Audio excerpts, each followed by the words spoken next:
Congressman Massie and I went to the Department of Justice to read the unredacted Epstein files. We spent about 2 hours there, and we learned that 70 to 80% of the files are still redacted. In fact, there were 6 wealthy, powerful men that the DOJ hid for no apparent reason.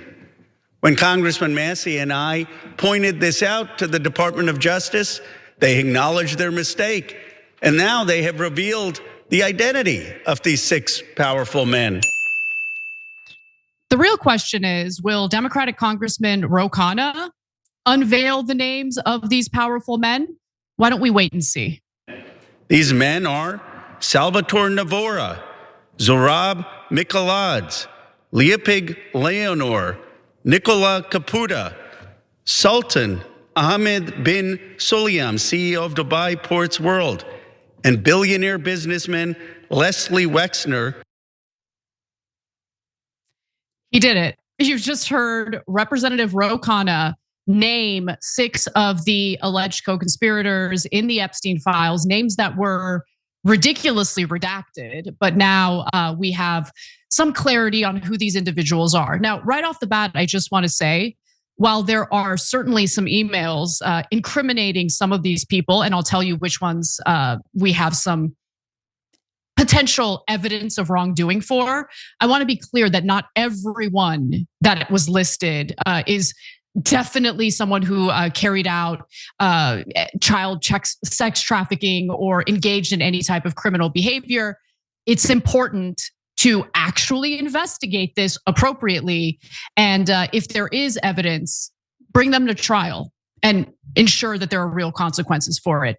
So let's talk about the names that were just listed right now. So there is little to no information on 2 of the individuals. So I'm not gonna be able to talk about them at length at all. And that's Zorab Mikaladze and Leonid Leonov. Look them up. There isn't much information about them online. I'm sure we're gonna learn more about them in the coming days. We already know who Sultan Ahmed Al Sulayem is. We talked about him, he's from the UAE, and we've done previous videos where we kind of discussed his relationship with Jeffrey Epstein and how Jeffrey Epstein was essentially utilizing that relationship in order to build a relationship between Israel and the UAE. And it does turn out that he's the individual who sent Epstein that torture video that Epstein emailed back to say he really loved. I love the torture video. So again, Ahmed Al Sulayem is the person who sent that torture video. How do we know that?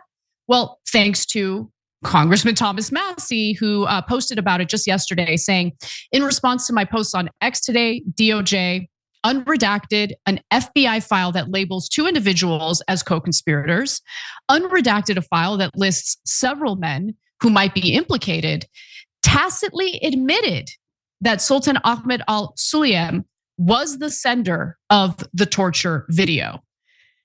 Now, he's not an American citizen, so in terms of justice being served, when it comes to the Sultan, I don't think that we can expect much here in the United States. But when it comes to American citizens who have been wrapped up in this case, who have been listed as co-conspirators in the documents, but have never been tried or never stood trial for these alleged crimes, I think that the time has come.